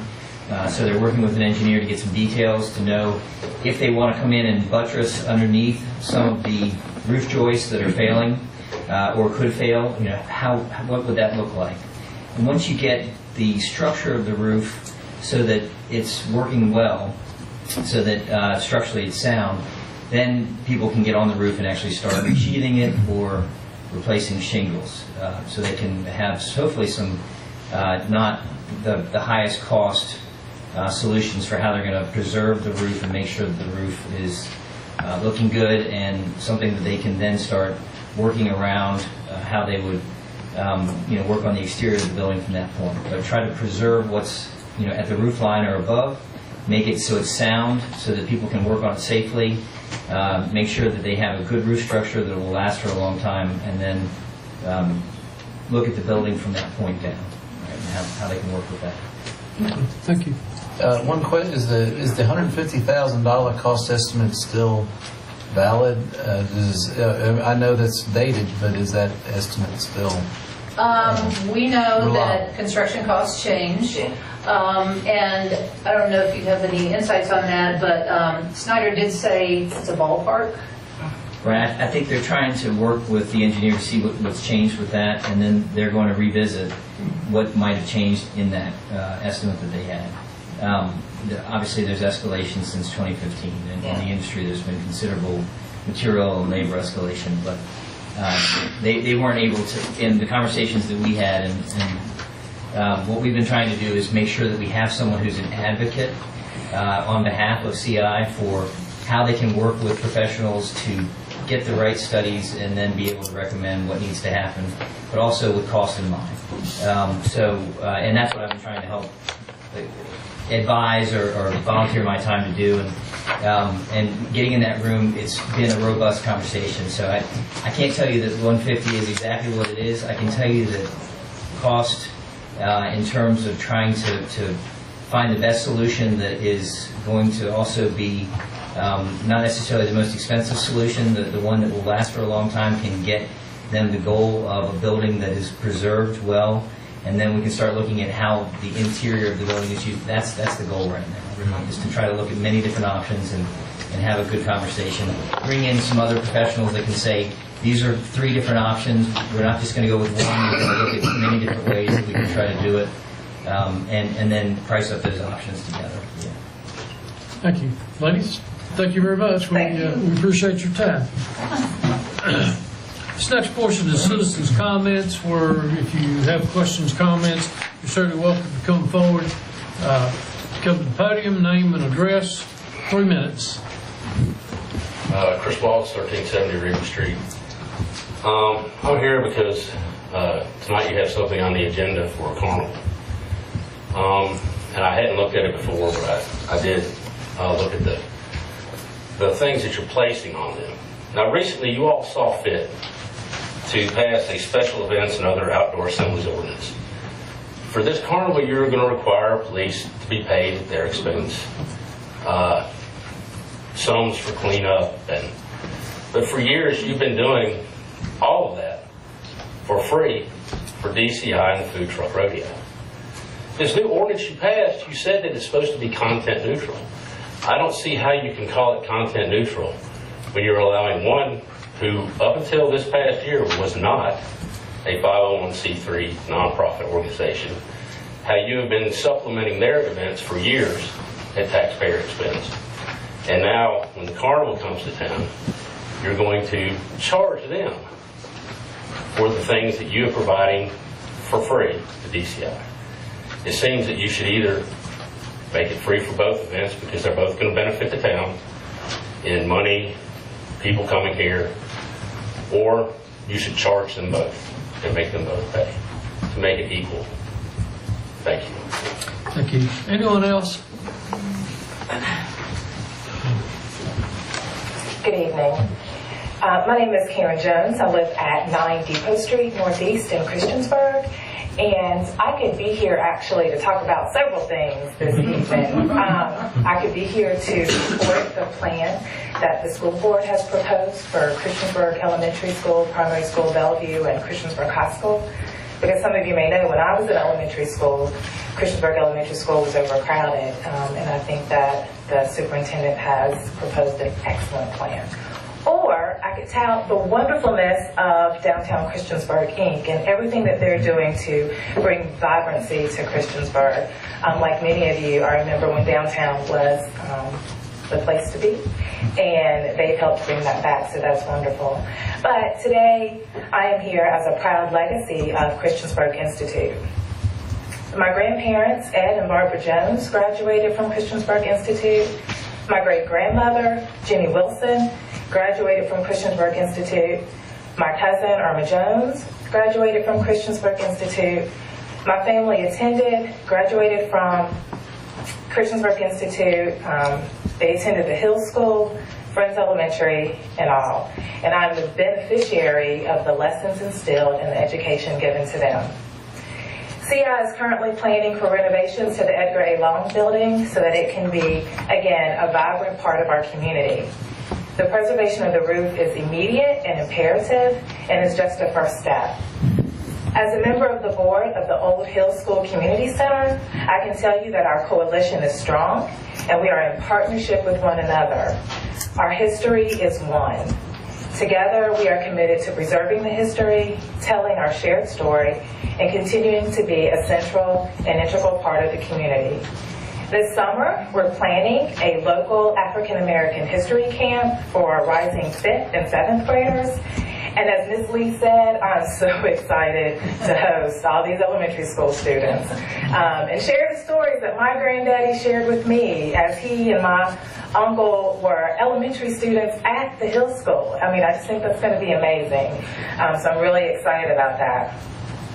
I have great confidence in the leadership of Executive Director Chris Sanchez, who, under the guidance of the board of CI Inc. and the support of the CI Alumni Association, will ensure that the vision of so many alum that their beloved school would be a testament to the importance of education for African Americans in Southwest Virginia. When segregation ended, CI was closed, but that tiger spirit lives on. The legacy of CI is not just mine. It's not just the legacy of descendants of the hundreds of African American graduates. It is the legacy of Christiansburg, and it is my sincere hope that you will support our legacy. Thank you, Karen. Anyone else? Hearing none, I will close citizens' comments. Let's go to committee reports. Any from the council? Well, I'll start, if that's That's okay. fine. Tomorrow we have central business meeting. At our last council meeting, I discussed all the exciting things that we're working on. And that'll be continued tomorrow at noon, right up here in the conference room. So anybody interested, please attend. We welcome everyone. No, I haven't. Mr. Showalter. It's not just Showalter. I said just Showalter. The only thing, Mr. Showalter. just from the finance committee, you have a draft budget in front of you. We still plan to meet one more time before we meet as a council in work session. So take a look at it. We haven't seen it yet either. We just got it. We're getting the same time you.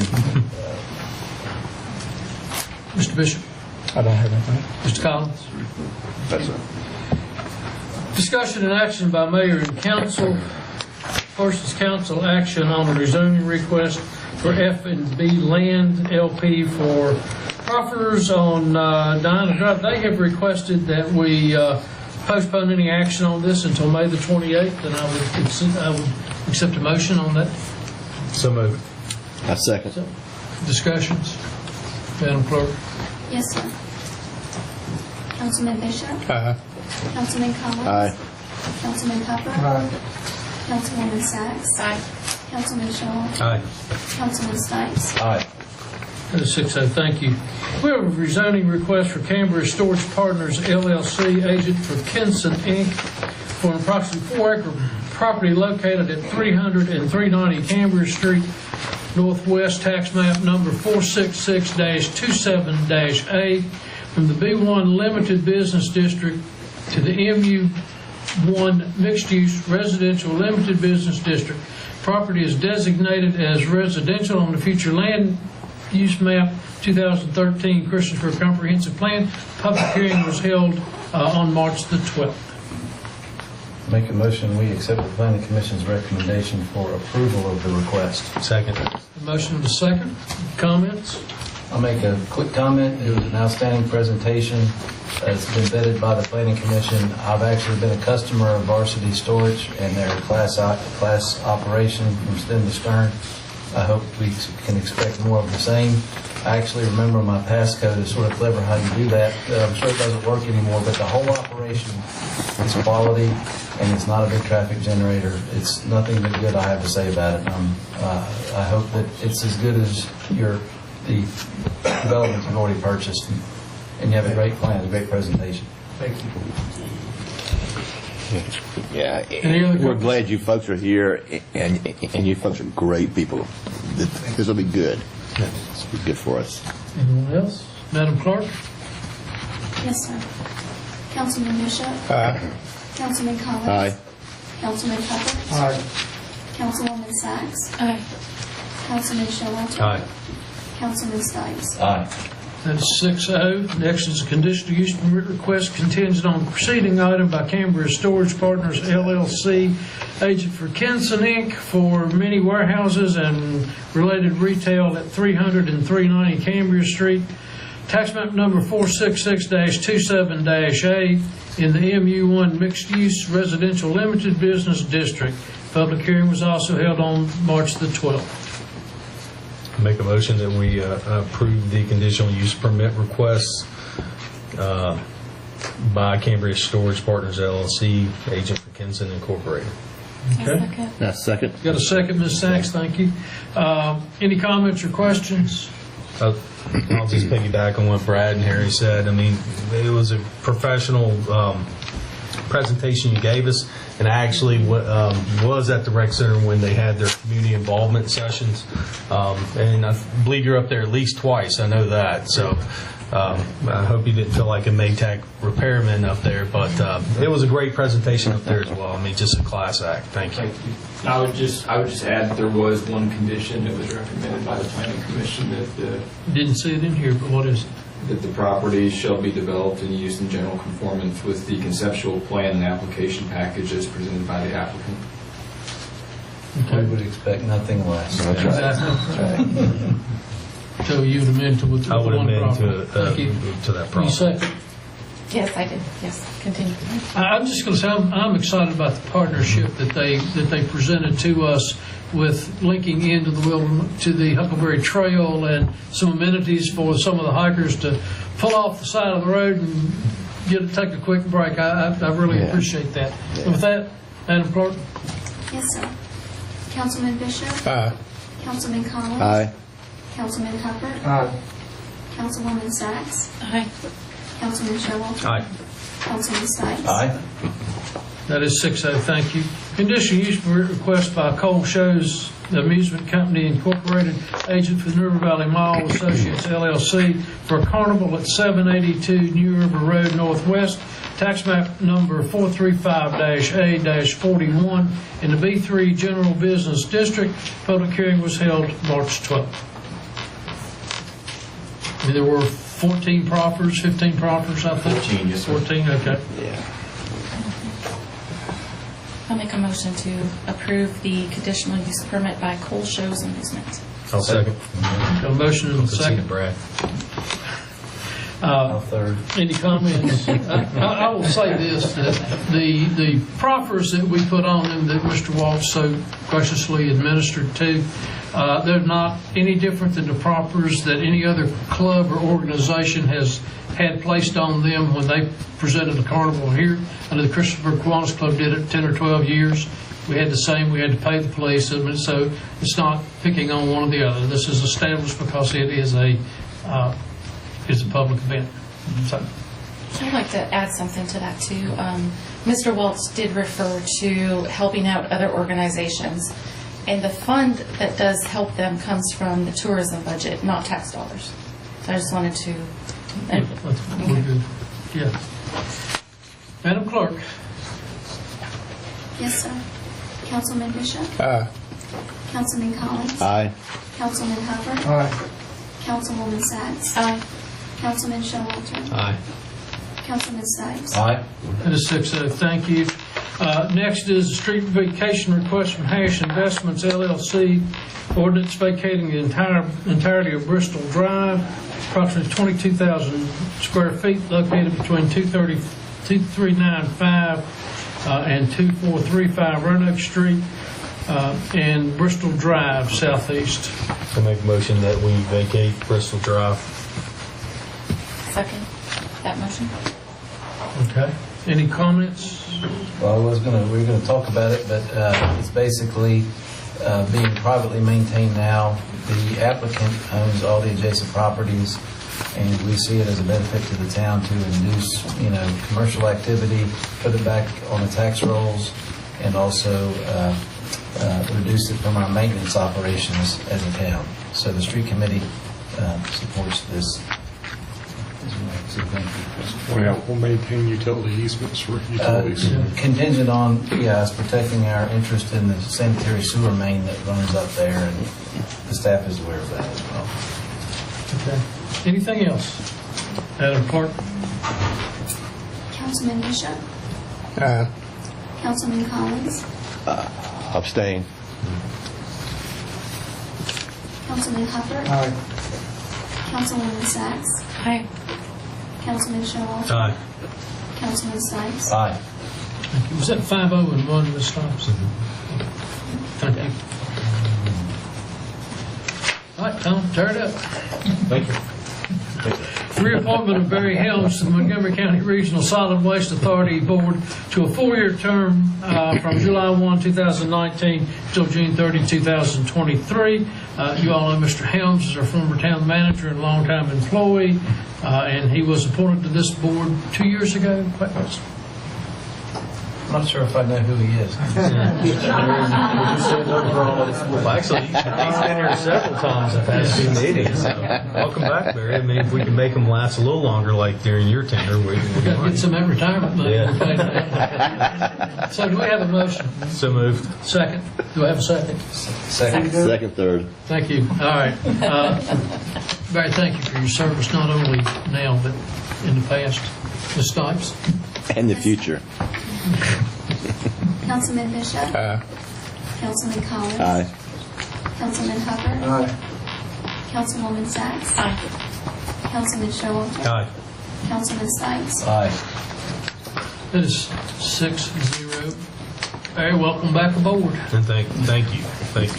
Request for downtown Christiansburg, Inc. for street closure for the Wine and Artisans event on Saturday, May 4th, 2019. Make a motion that we approve downtown Christiansburg Inc. for the street closures for the Wine and Artisans event. Second. Saturday or May. Boy, you get close to dinner time, aren't you, Harry? It's a challenge. No, you just want to vote. I'm not sure what you got. It's a challenge. So we have a beat motion. Steve Hubbard to the Motion second, and a right? second. I'm trying to beat Mr. Stipes. 3 hours. Good for you, Harry. Any other comments or questions? Just thank you, Justin, and your team at DCI. That's all. Madam Clerk? Yes, sir. Councilman Bishop? Aye. Councilman Collins? Aye. Councilman Hubbard? Aye. Councilwoman Sacks? Aye. Councilman Showalter? Aye. Councilman Stipes? Aye. That's 6-0. Thank you.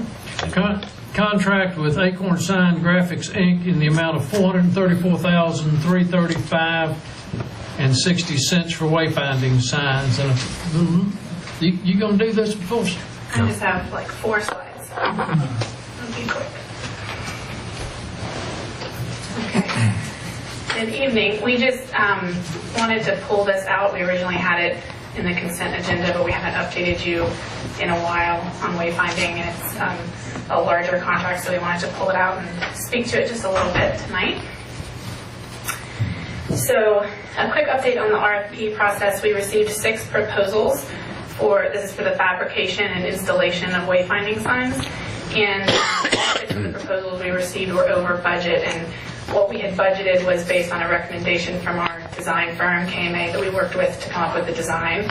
But just a little history on that. Basically, over the design process with KMA, several sign types were added. So their recommendation was kind of to get us, if we approached it from a phasing approach, to get us to where we needed to be once all those sign types were added. So that's kind of how we're looking at it now.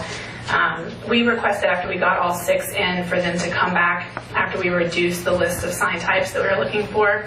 And after we received that updating pricing, we narrowed it down to 3 companies. Then we ultimately interviewed and selected Acorn Sign Graphics. Acorn is based in Richmond and was the only Virginia company to respond to the RFP. They were also the lowest bidder. We've met with them. We're really impressed with them. Had really good meetings with several town staff already. And their contract, which you saw on your agenda, is for $434,335.60. As I maybe didn't mention before, but our original budget was $400,000, so this will require an additional $34,335.60 added in the FY20 budget to complete the project. And then this is kind of a very, very rough estimated timeline here that they put together quickly for us that just kind of outlines a few of the major milestones. That second box you see there's technical drawings, then drawing approval, fabrication and installation, which ends, they have it ending in October, and that's kind of a rough estimate. They said it could be earlier, but in the fall timeframe is where we're looking. So the project scope now, all of the sign types that are included are here on your screen. It is 3 primary gateway signs. That's a sign farthest to the left. They kind of go in order here. 4 secondary gateway signs, 8 tertiary gateway signs. That's kind of our neighborhood signs, including downtown and Cambria. 41 vehicular wayfinding signs, 9 pedestrian trail directional, so kind of wayfinding on the trail. We have some kind of temporary signs up now, which we get a lot of feedback from, that people really like to know how far they are from certain landmarks and where they're going. So we kind of wanted to bring it in with our branding.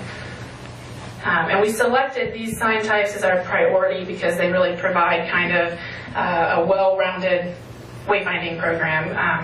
The signs that are no longer included in this phase include the ones up here. That's 10 public parking markers, 2 information kiosks, 1 LED sign, 15 park identification signs, and 1 set of bridge letters. And these signs, while we would love to have them, were cut at this point just because we identified them as a little bit less crucial for getting our initial rollout of wayfinding underway. And one note, there is currently an LED sign budgeted in the Aquatic Center's budget, so that's, as far as I know, still in the budget that you will be reviewing. And I've talked to Terry about ensuring that it's consistent with this design. So Good. that is all I've got for you tonight. Just kind of wanted to give an update and see if you have any questions before we sign this contract. Do you recall what the bid cost on an LED sign was for this project? Yes, I have it here. $42,656. That was also for a particular size. We hadn't determined the location at that step, but that size that they did was for one that would be here at Town Hall. So depending on where the Aquatic Center is looking to put their sign, their size may be different, which would change that price. Okay. Those welcome signs to Christiansburg, landscaping, is that included in this, or? That'll be done by Public Works. We're in communication with them constantly, with Michael Huseman, our right-of-way supervisor. So he's he's had the designs for a really long time, the construction documents, and we're going to, keep him updated on time frame and moving forward. And Jim and Travis were also in a meeting with us with Acorn already, so Public Works is definitely heavily involved. Okay. Well, I make a motion that we approve the contract with Acorn Sign Graphics Incorporated in the amount of $335,060 for wayfinding signs. Second. Got a motion and a second. Any comments? No. I'm just sorry, Mr. Van Hooser, former council member, not being here to witness this. I look forward to telling him on Sunday. I do have one comment that, we try as hard as we can to keep business local, but in this case, if we don't get any proposals or they don't come in within budget, that's why we're using this particular company. So I just want that to be known. Sure. I appreciate all the work that your committee over the years and town staff have gone through on this. I think it's really going to make downtown Christiansburg pop. All right. With that said, Madam Clerk. Yes, sir. Councilman Bishop? Councilman Collins? Aye. Councilman Hubbard? Aye. Councilwoman Sacks? Aye.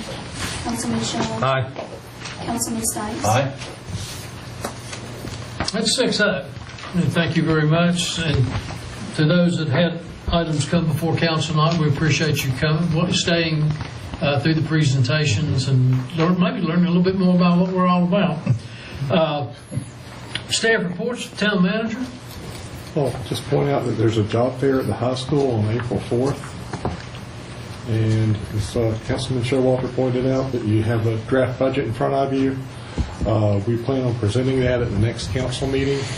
And we had a finance committee meeting scheduled for this Thursday, but we're going to look to reschedule that for probably beginning of next week. Will, No report, Mayor. any other staff? Ms. Tweedy? Comment on your budget. It is a rough draft at this point. It is balanced. It does not have the forecast in it at this point in time. We're still working on that, pending some other discussions regarding parks and such things. There is a letter in the front of it that kind of talks about what's included in this budget and, in this first draft and where we are with that. So, and then is what's your name? Rainey. And Ms. Rainey said we will meet with Finance Committee and get their input and probably make some other rearrangements, and then we'll make a formal presentation of the budget to the council at the next council meeting. And it does include the reassessment. Yes. Correct? Yes. Because that's something else we need to make if we're going to do Yes, that. similar to what Chris pointed out earlier with respect to the tax rate. We have the same situation where we're proposing that the tax rate would stay the same. The effective reduced tax rate would be 15.26. So, but we're proposing that it would remain 16 cents. Thank you. Anyone else? Mr. Nelson? Mr. Drake? Anything? All right, council reports. Any individual reports? Anything that wasn't covered in the committee reports? I'd like to just say that I was so impressed with all three presentations tonight. I mean, we have always a lot, but you can see that all three groups have spent a lot of time working up their presentation, and they were well organized and well thought out and said, and I for one appreciate the super job that all three groups did. Good job. Steve, is there anything going on this weekend at the Aquatic? Is there a meet? Not to my knowledge. Okay. All right. Is there a meet? Does anybody know? No report. I don't know. Mr. Shaw. I have nothing. Mr. Bishop. Yes, last week I attended a luncheon hosted by the Habitat for Humanity, which was held in Blacksburg, and was well attended. There's probably over 300 participants there. And as you do know, you may not know, a few months back, they had finished up a couple of homes here in Christiansburg, a duplex. So now 2 families have moved in. So Habitat does do work here in Christiansburg.